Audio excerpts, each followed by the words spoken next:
Адыраспан ақтыкенділер тұқымдасына жататын көп жылдық өсімдіктер туысы, терең тамырлы өсімдік болып табылады. Тау беткейлерінде, жол бойында, жазық далаларда көктейді. Жаз күз мезгілдерінде жемістейді. Шығыс халқы адыраспанның киесі бар деп есептеген. Тіпті оны аяқ астында таптамай ат үстінен керекті мөлшерін ғана алып ем қылатын. Үйге ыдыс бақ әкелсін деп босағаға іліп қоятын.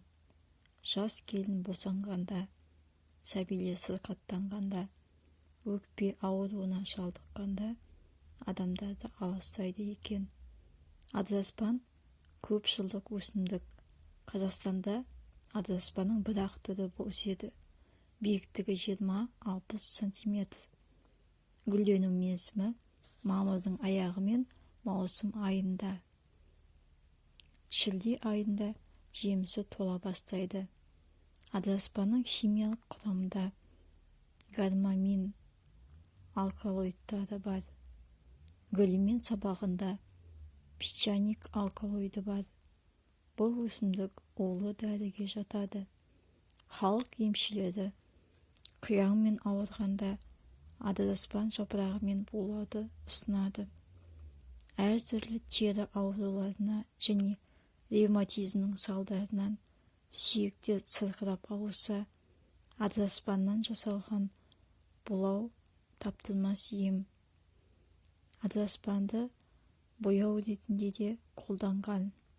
Мысалы, шөптің тұқымы мен жүннен тоқылған бұйымдардың түрін қызыл түске бояп, тіпті заттың күн нұрына өңін бермейтін амалын тапқан.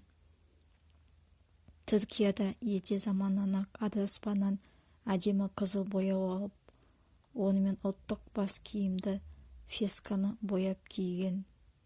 Бояудың 10 грамы мен 5 шаршы метр жібекті, 50 шаршы метр матаны алқызыл етіп бояуға болады. Қазақ адыраспанның тұқымы мен қойдың, түйенің жүнін бояп, алашаға, текеметке көрік берген. Тісті адыраспан шөбімен ыстаса, қақсап ауырғаны басылады екен. Тұқымында 14-16% май бар. Оны сабын қайнатуда және лак бояуын дайындауға пайдаланады екен. Біздің қазақ адыраспанды киелі өсімдік деп біледі.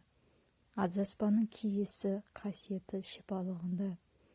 Адыраспан улы өсімдік. Адыраспанның сабағы, жапырағы, тіпті оның түтінінде де шипа да бар.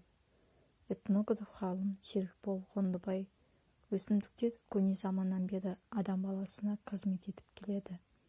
Оны әртүрлі мақсатта, ең алдымен бояу жасауға, тері илеуге, сабын қайнатуға және емдеуге пайдаланады. Мәселен, адыраспанның өзіндік иісі бар және мал жеуге жарай бермегенімен кәсіптік маңызы бар. Адыраспаннан көптеген жұқпалы аурулардың кейбіріне қарсы препараттар алынса, ревматизм, тері және қышыма ауруларын емдеуге халық ертеден пайдаланып келеді деп жазған болатын. Адыраспанды қайнатып, сол сумен аяқ-қолы сырқыраған адамдар денесін буласа, сап тыйылады екен. Бұрындары суық тигенде, денеге бөрткен шыққанда, ұмыт жақтық меңдегенде, тіс қақсағанда, осы адыраспанның суымен, буымен емдеген. Қазіргі уақытта да адыраспаннан жасалған дәрілерді фармакологияда қолданып жүр.